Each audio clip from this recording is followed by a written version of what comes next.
relative to a particular time, place, and circumstance. But that is temporary, because time, place, and circumstance always changing. So relative religion means sometimes it may be true, other times it may not be true. But tonight we'll try to deal with absolute religion, which means in all circumstances, in all time, in all place, in all circumstances, it fits, it works, it's valid. So one is temporary, comes and goes. May not be proper. And eternal, means in past, present, and future, always applicable to everyone, in all places, all circumstances. So, in this modern age, religions have a beginning and an end. Christianity, for example. Before 2021 years ago, no one heard of it. Islam, for example, 1400 years. Buddhism. So many religions come and go like bubbles in the ocean. For some time they appear, then they disappear. So tonight we want to talk about eternal religion. That religion which has no beginning, no end. So, three things have no beginning, no end. The soul has no. It never born, never dies, right? How old are you now, madam, more or less? Your age now, if I may ask? More or less, you can round it off, no problem. 50. But soul was not born 50 years ago. Before this body, soul was existing. We were existing before this body. And when this body is finished, we will also continue to exist. We are not finished when this body is finished. We did not begin when this body began. So soul, that is beyond time, no creation for that. And the Supreme Soul, God, we call Krishna, he also has no beginning. And the relationship between the individual soul and the Supreme Soul, God, or Krishna, that is called eternal religion. Okay, so that has many names, but mostly people call Sanatan Dharma. Sadatan, that function, that quality, which always existing. So to know that Dharma, to know that eternal religion, that is the goal of human life.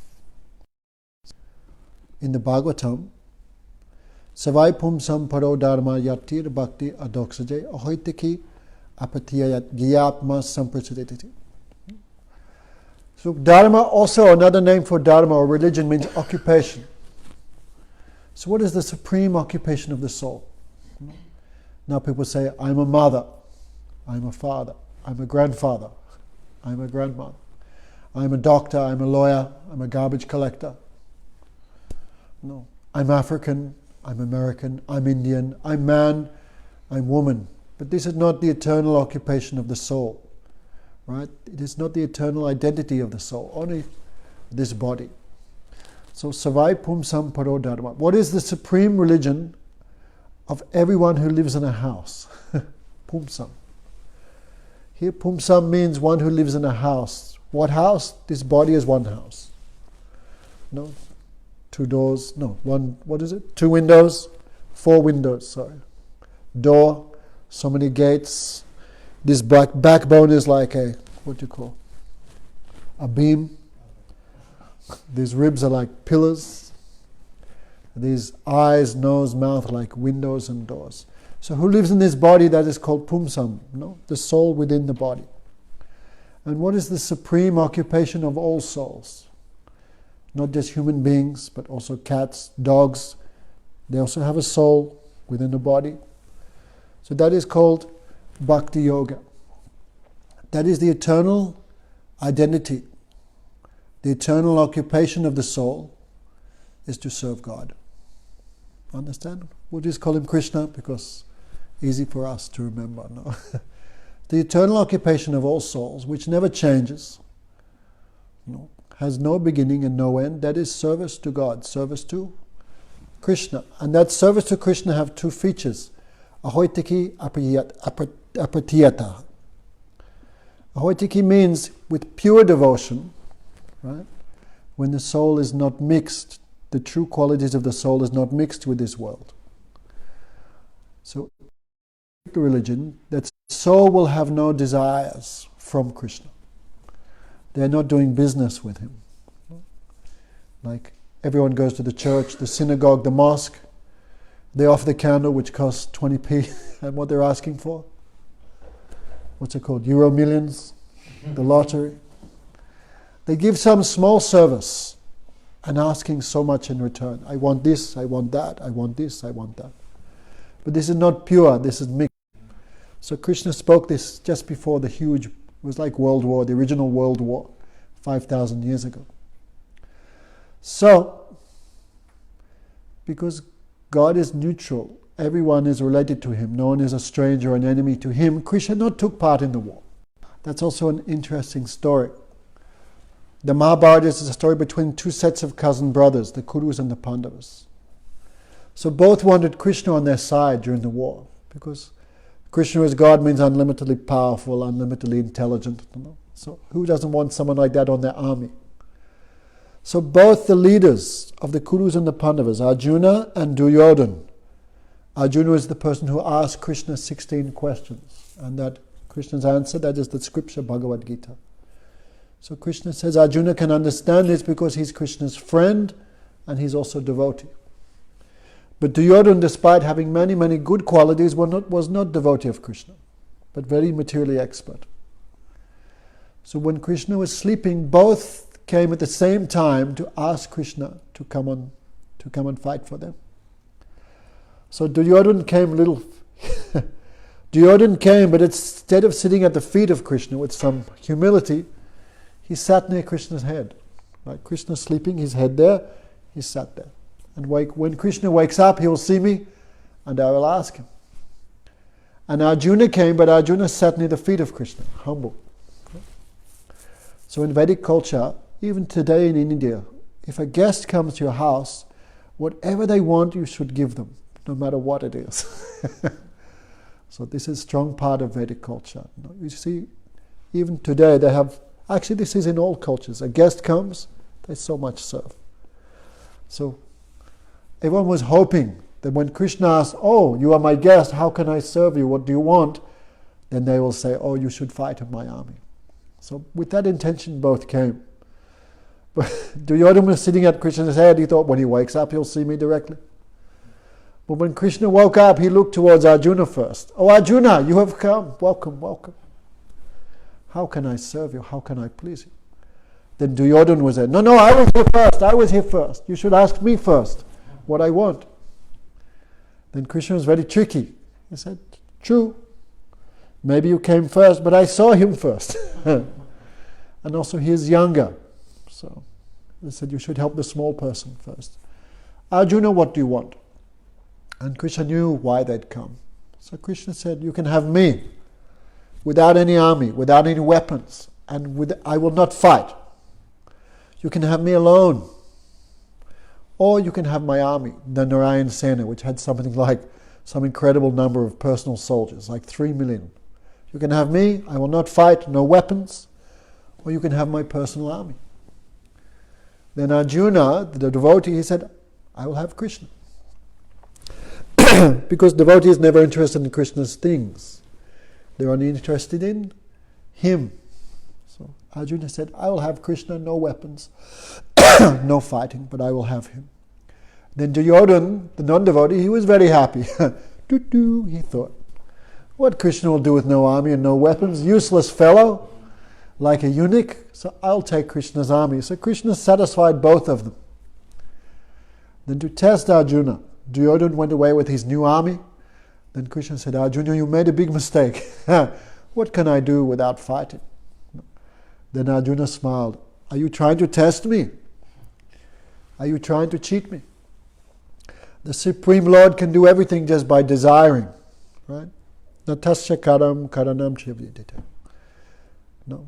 People think Krishna is like Atlas. God is like very hard struggle to maintain the material creation. Krishna does everything just by desire.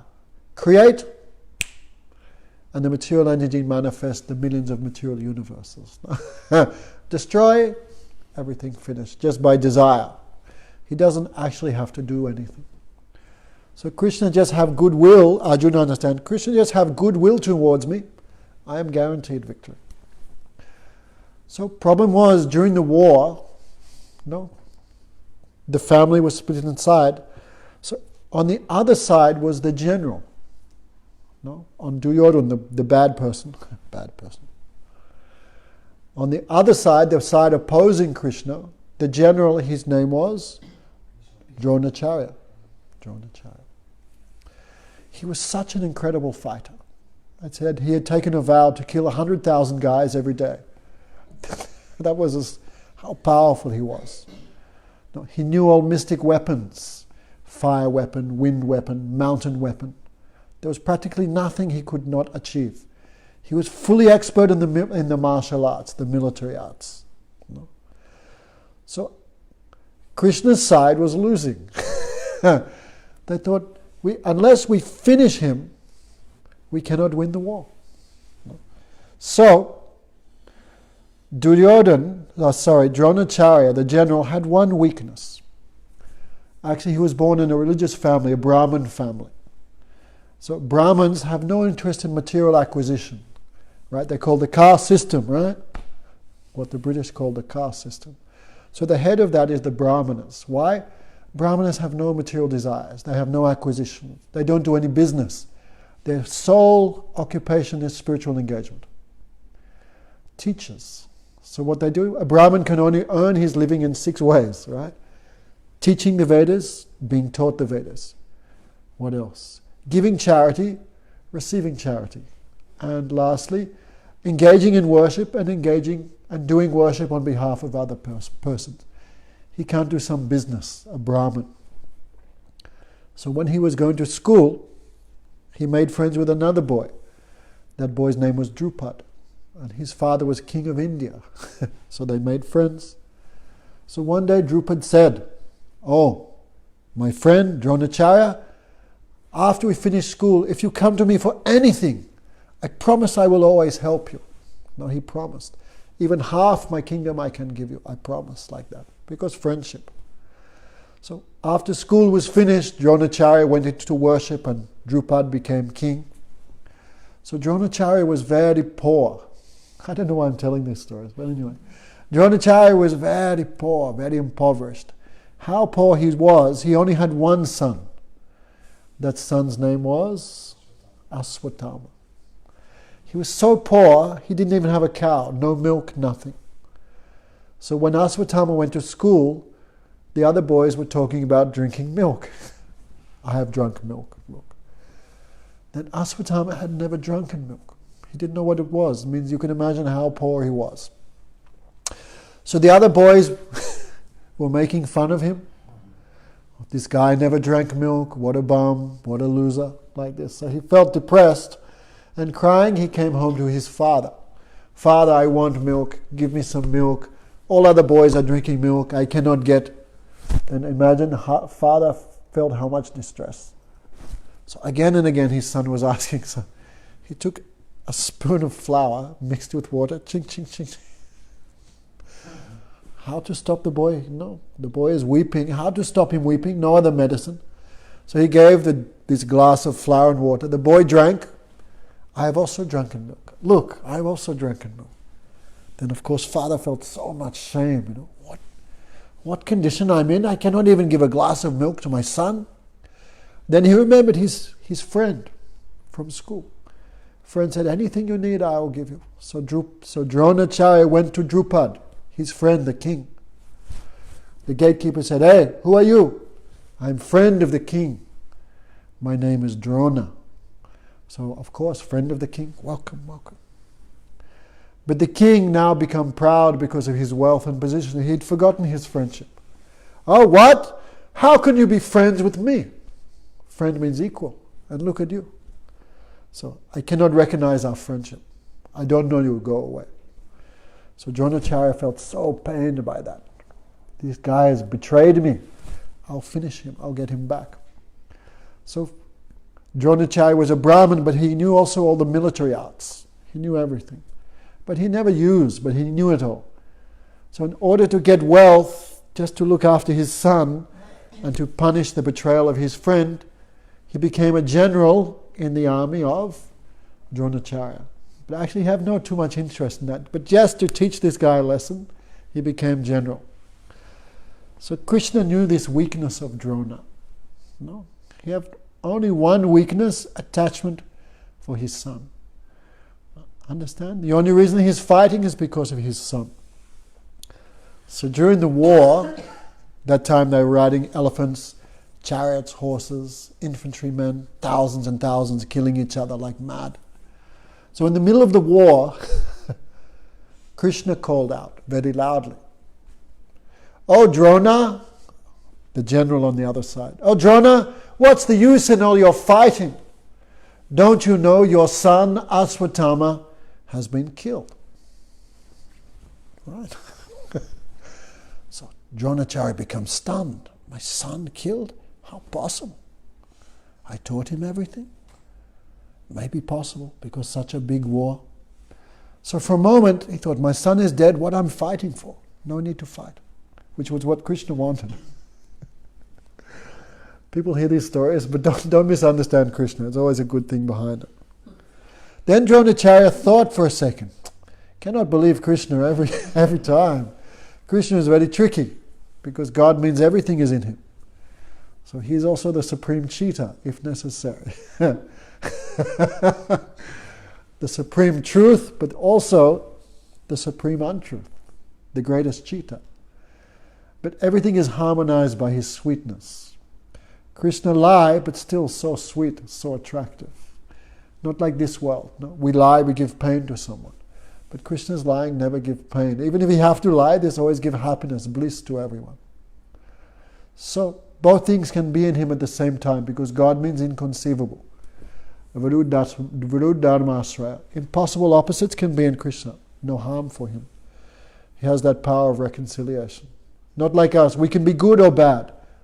But Krishna can be both things together. So Dronacharya, he knows Krishna nicely. Krishna may be not telling the truth. Why? He has so much love for this Arjuna, so much love for Yudhishthira. Because they're Krishna's devotees, God's devotees. So Krishna can do anything for them. Just like devotee can do anything for Krishna, Krishna also can do anything for his devotees. So Dronacharya knew that. Maybe Krishna is not telling the truth. Maybe he's not telling the truth. So some doubt was in the mind of Drona. Is my son dead? Or is my son alive? So the king on the other side, which Krishna was supporting, not fighting personally, but supporting, his name was Yudhishthira. Yudhishthira was famous as being a supremely religious person. I said he never lied whole life. Whole life he never told a falsehood. So even his enemies used to respect him. They used to call him Dharmaraj, the king of religion. Even his enemies would give him that much respect. He had no greed, no lust. Ideal king, ideal in every way. If you hear his life, you really become astonished. This is only 5,000 years ago. Even when he was a student, and the same Dronacharya actually was his teacher. One day the teacher was saying, boys, anger is bad.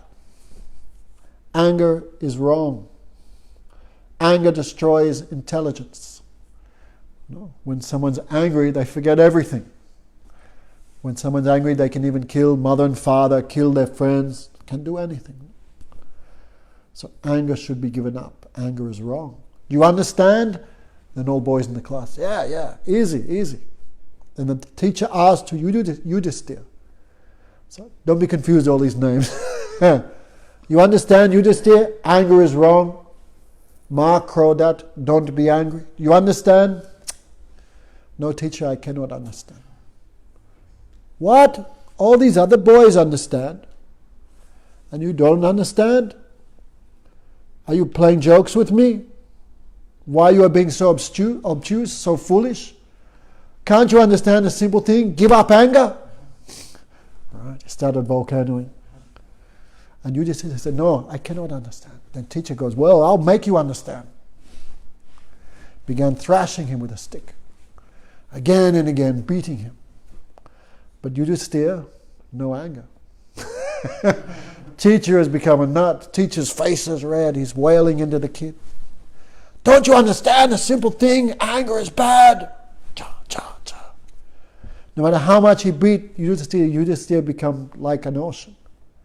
And after good beating, he said, yes, now I finally understand. When you become angry, you lose your intelligence, you lose everything. Now I understand, Mark wrote that. Then teacher became ashamed. So he was that type of person. Krishna's one of Krishna's best devotees. Many places he's called Haridas Vaja, the best of the servants of Krishna, Haridas. So just understand his character. He never lied, no fault in him at all. So Dronacharya, he thought Krishna may lie, but this Yudhisthira will never lie. So he asked, Yudhisthira, tell me, is it true that my son Aswatthama has been killed? So Krishna looked at Yudhisthira. You tell him yes. You tell him his son is dead. Then Yudhisthira, he fear. What is this? Whole life I never told a lie. And the Supreme Lord himself is telling me to lie. What should I do? He hesitated. He hesitated. Again and again Dronacharya was asking, is it true my son is dead? And again Krishna was going, I don't know, I wasn't there, but you can imagine. You tell. But Yudhisthira hesitated.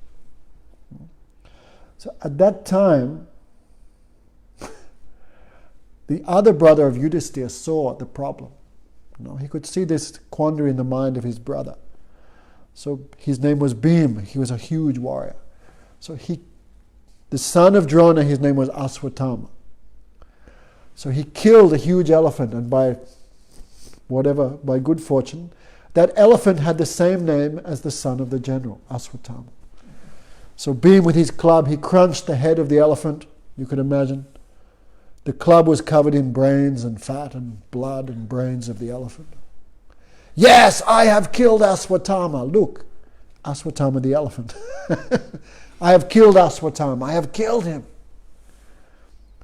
Then Dronacharya became in more doubt. Is it true? Is it true? I don't know. Again and again he asked Yudhisthira, is it true? My son is dead.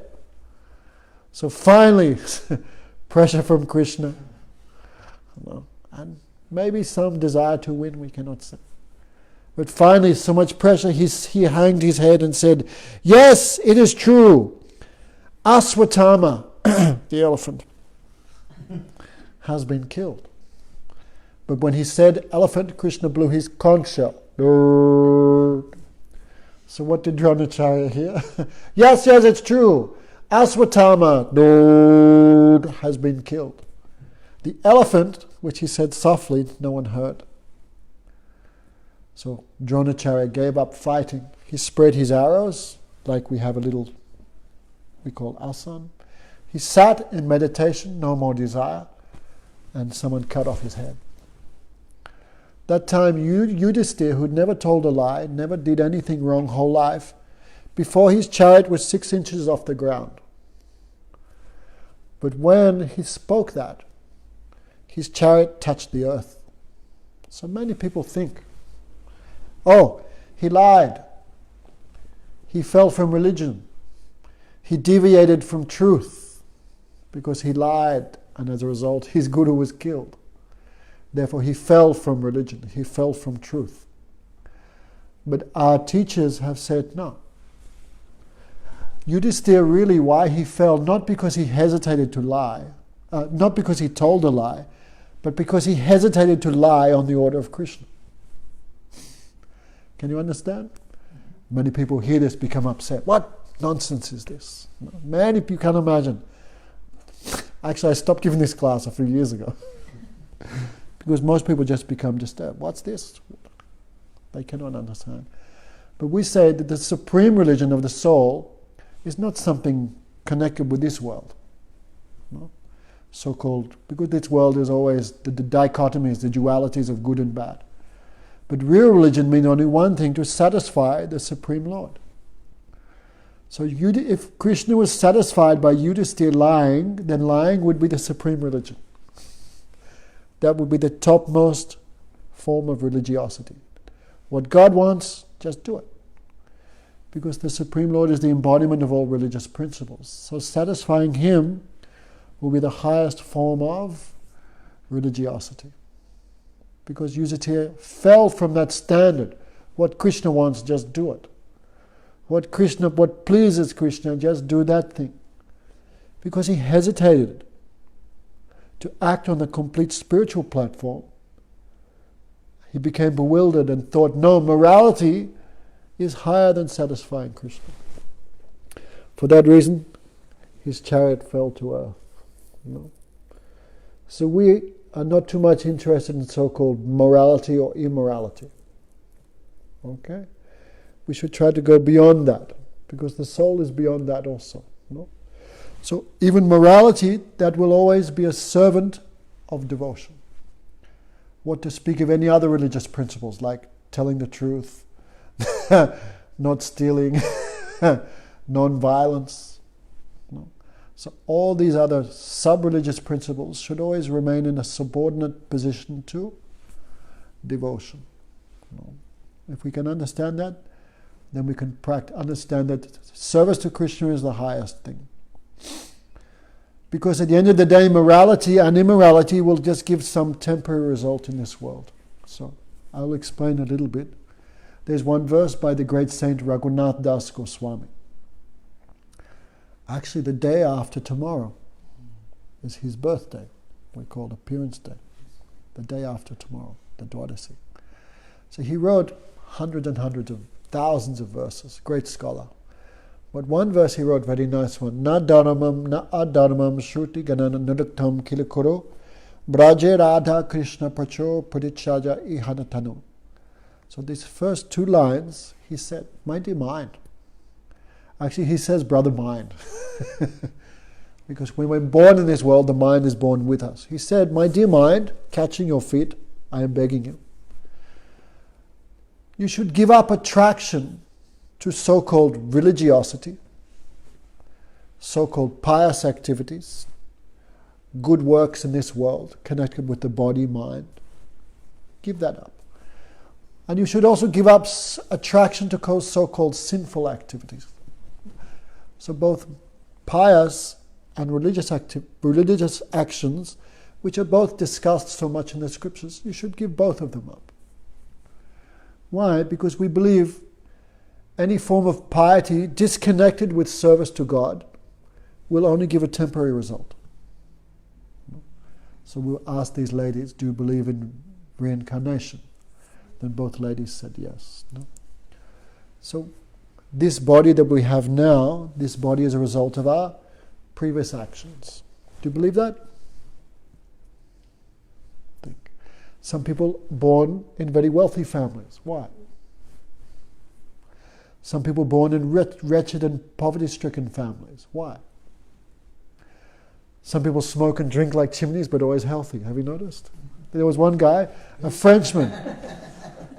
Is he one of them? There was a Frenchman, 110 years old, smoked 10 cigarettes a day. 110 years old. Someone asked him, what's the secret of your good health? He said, 10 cigarettes a day. That's my secret. So how is it possible? Must be something he did last life that he had such incredible health. So good health, good family, obedient children, some nice domestic situation, even popularity, good reputation, good health. These are all a result of someone's past good activities. Right? Some people work hard whole life, never have any money. Look at Andy, hardly works, but has money. Why is it possible? How is it possible? Right? You look like a man of leisure. But it always has something. Some people like that. Never work. But somehow money just falls from the sky. And some people work like donkeys. Never have £2 to rub together. So we believe like this. So whatever good things that someone has in their life means last life they did some good activities. No? So, and if someone's suffering in this life through poverty, bad reputation, maybe what they call false accusations, theft, someone steals from them, someone cheats them, some disease they have, some even mental distress, even people forced by mental pain to commit suicide, or alcoholism, drug addiction. These are all the result of previous bad activities. No? So we say, brother, don't waste your time performing so-called good activities. That will just give you a temporary result, temporary happiness, not some permanent situation. What to speak of sinful activities that will also give a temporary result. We cannot believe just for a few years of bad activities you go to hell for eternity. How possible? Not possible. No? And just from a few years so-called good activities like feeding the poor, helping the orphans, distributing blankets to the cold, distributing foodstuffs, building free hospitals. These also have no connection with God. So it cannot give a permanent result.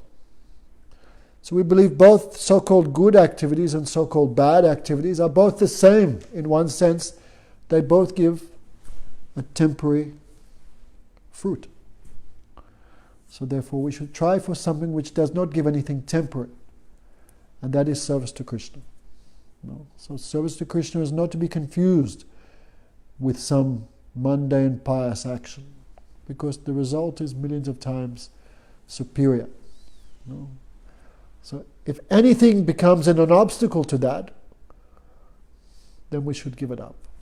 Okay? Of course, that test was given to Yudhishthira because he is very high level, so his test was quite extreme test. But Krishna never gives us a test we cannot pass. No? So I don't know what you can understand from all this. But if you could walk away with one feeling, the topmost aspect of religion is satisfying Krishna. And anything which becomes as an obstacle to that is actually one form of irreligion or sub-religion that can be given up. No? So devotees are willing to sacrifice anything for Krishna's satisfaction, even so-called moral principles of this world. Okay, don't misunderstand us. We're not murderers and thieves. Even though it may sound like it by this class. But we should try to understand that satisfying Krishna, that is the topmost form of religion. That have nothing to do with the body or the mind, that is on the spiritual platform. No? So, are there any questions?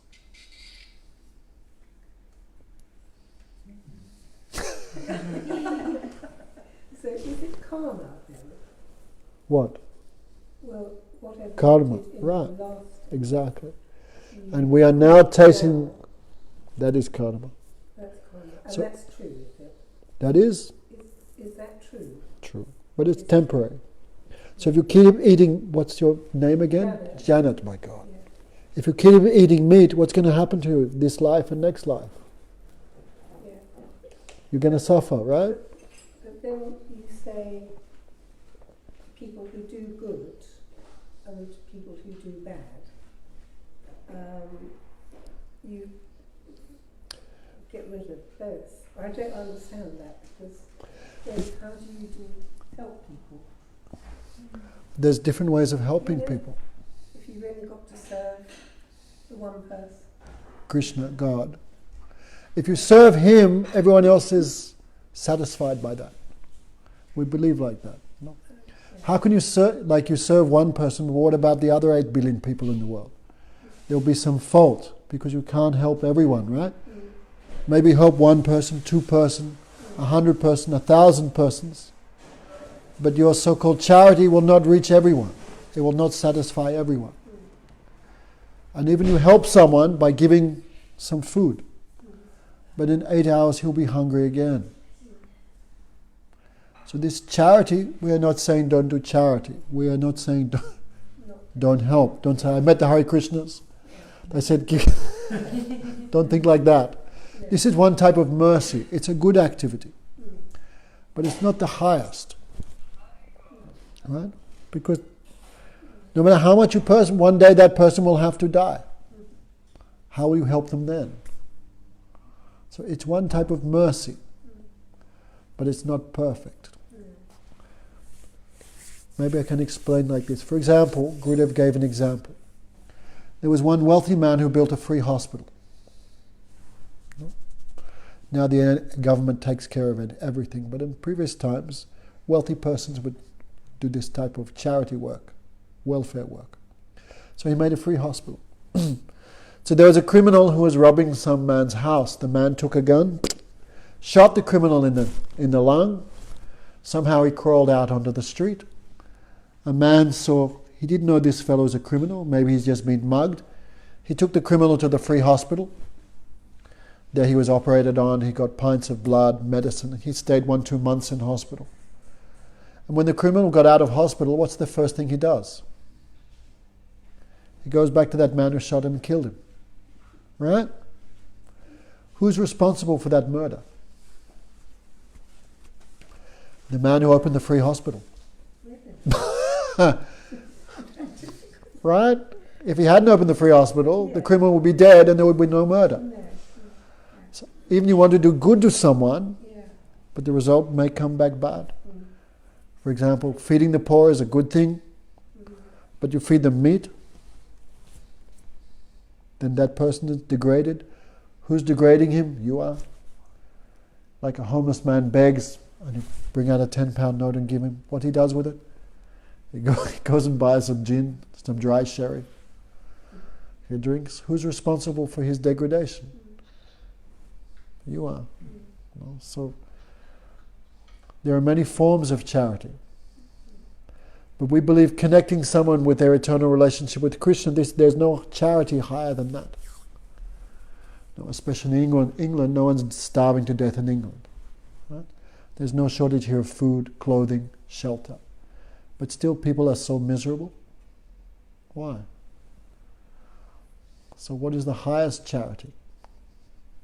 What we are talking about. Giving that thing to someone. That is millions of times more merciful than opening thousands of free hospitals.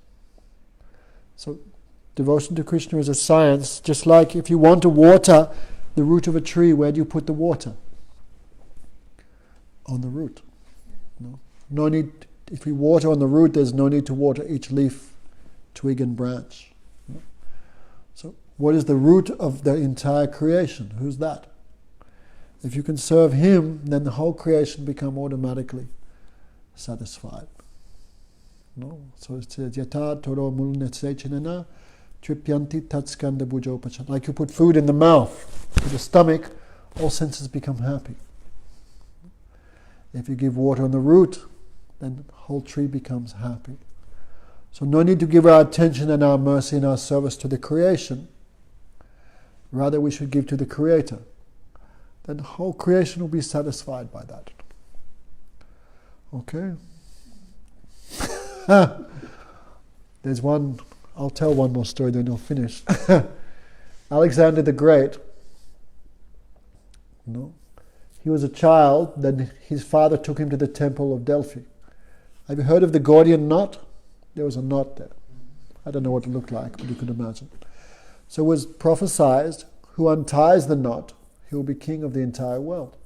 So everyone was coming, couldn't work it out, right? Like fishing line when you're a kid, right? Just like, impossible. So Alexander came, he was just a child, 10, 11, 12 years old. He saw the knot, he took his sword and cut it in half.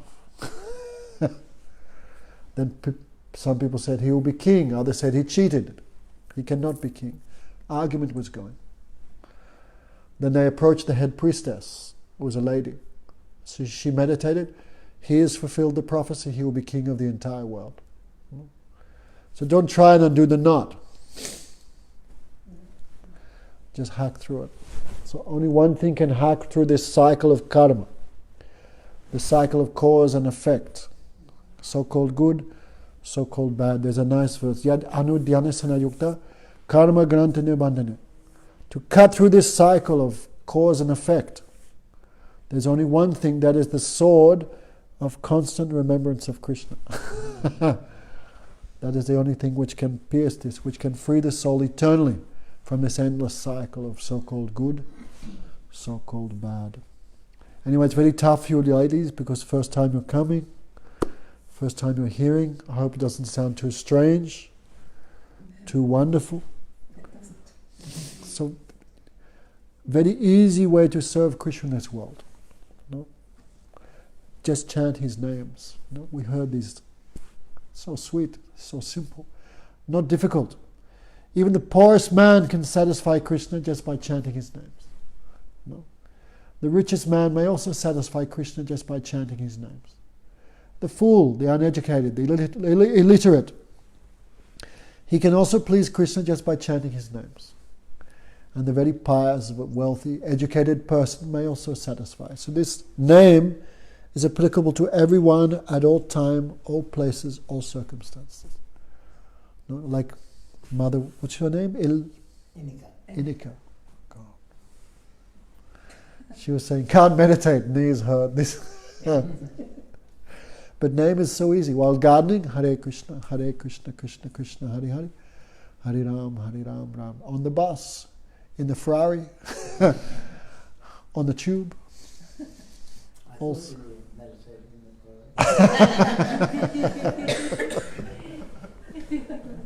Don't take me as an example. But still, even in such a situation, sometimes we get great wealth, great position, ride in the Ferrari. Sometimes we lose our shoe and we're walking with one shoe somewhere. But in all circumstances, happiness and distress, always in this world, one thing chasing the other. But only one way to rise above all these things, that is the name of Krishna. So very simple process. No? Hare Krishna, Krishna Krishna, Hare Hare, Hare Ram, Ram Ram, Hare Hare. Taramadya Sarva Shresht, Sadan Shresht, Nam Sankirtan, Niraparad, Nam Loi Pada Premanand. Of all forms of devotion, the easiest, the topmost, is the simple one of chanting his names. If you chant perfectly, what will happen to you?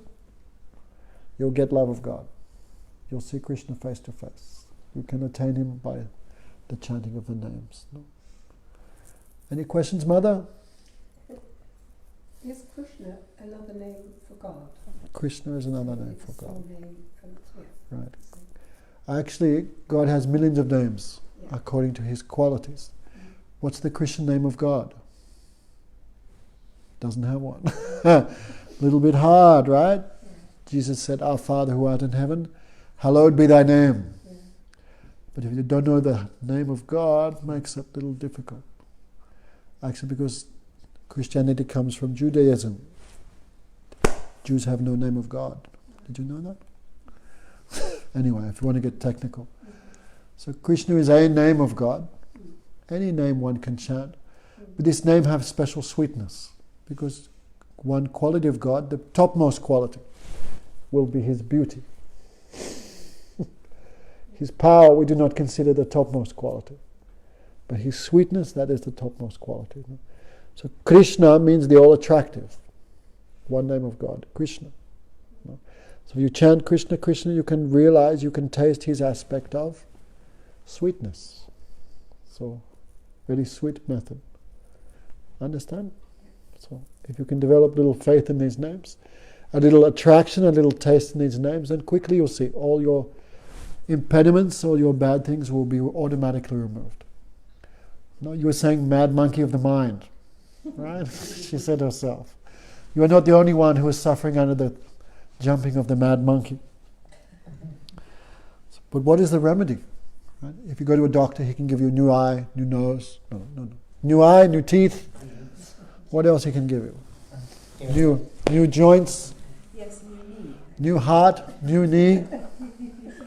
But if you say, doctor, my mind is giving me so much distress, what he'll give you? New mind? No.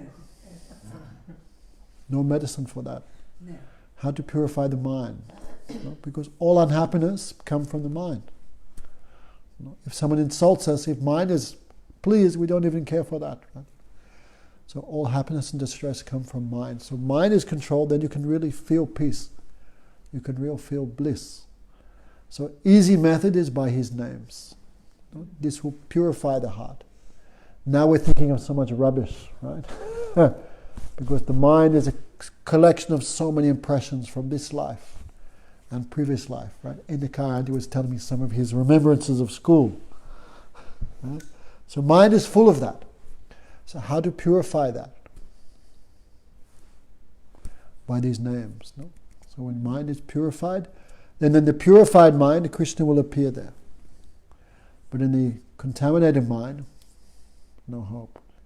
So this is process. No, maybe you can start today. Very easy. No, it's free. Well, so take this. No? This process, not some new process. No? Since the beginning of creation, people are chanting these names. So, what was your question? Did you have a question? No, I didn't. Right. So, we have some books. This is not easy to understand, but try and give up meat. You can give up that. This will be a great help for you. Do it gradually. No, you're already old. No, a bad thing you should do gradually. A bad thing you can do later, but a good thing you should do immediately now. Because no guarantee how long we have left in this life. No. So if it's bad, why not stop now? I'll gradually stop smoking. What happens to that guy? He's finished. So if you have, why not? Why not stop now? Because I have a husband who likes meat. Okay, let him eat. But you can't stop him, but you can stop yourself. Right, Andy? Okay. Take some books, hear a little more. No? If you have some questions. Any questions more? Janet? I'm just thinking. Yes. This is a little new, little strange. Yeah, but it all sounds very familiar. Yes, soul has its own understanding. Can you sing a little more for them? For Krishna, actually.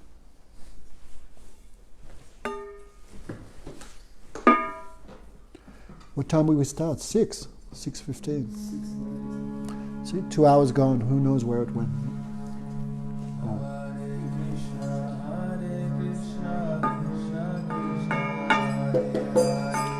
Hare Krishna, Krishna Krishna, Hare Hare.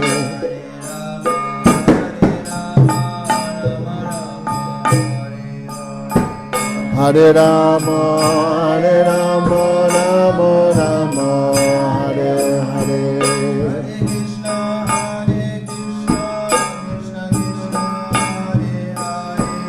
Hare Krishna, Krishna Krishna, Hare Hare.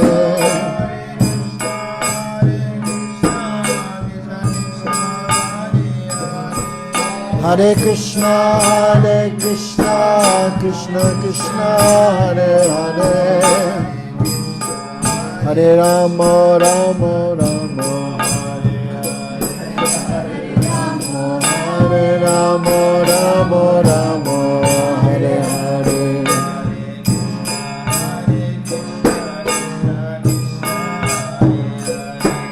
Hare Krishna, Krishna Krishna, Hare Hare.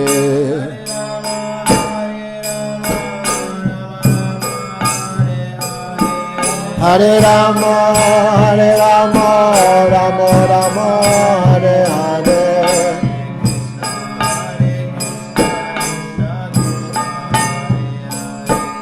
Hare Krishna, Krishna Krishna, Hare Hare.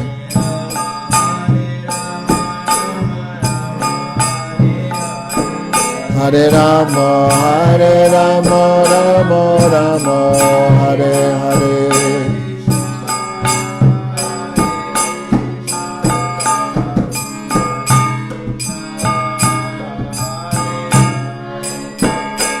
Hare Krishna, Krishna Krishna, Hare Hare. Rama, Hare Rama.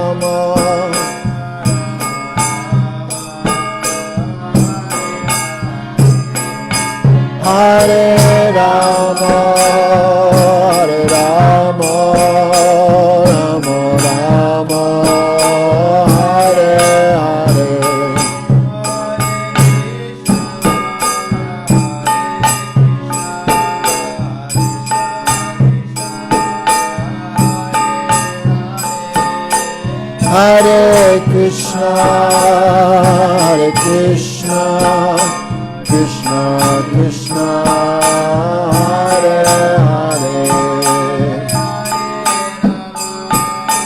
Hare Rama,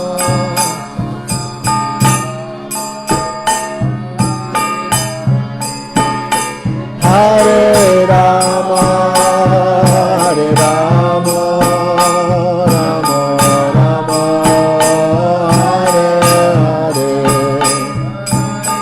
Krishna Krishna, Hare Krishna, Krishna Krishna, Hare Hare,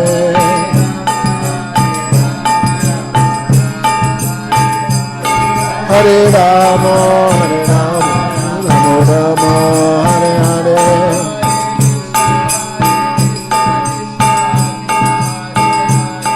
Hare Krishna, Krishna Krishna, Hare Hare,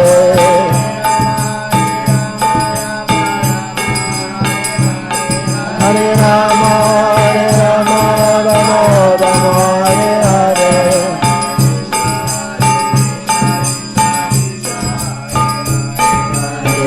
Hare Krishna, Krishna Krishna, Hare Hare, Hare Rama, Rama Rama, Hare Hare, Krishna Krishna, Krishna Krishna, Hare Hare, Hare Krishna, Krishna Krishna, Hare Hare, Rama, Hare Rama,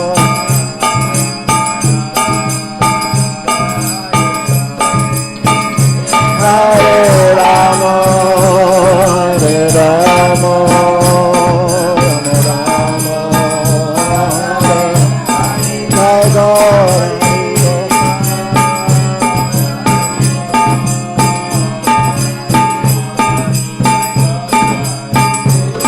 Jai Gaur, Hari Gaur, Hari Gaur, Hari Gaur, Go Premanandi, Go Premanandi, Go Premanandi.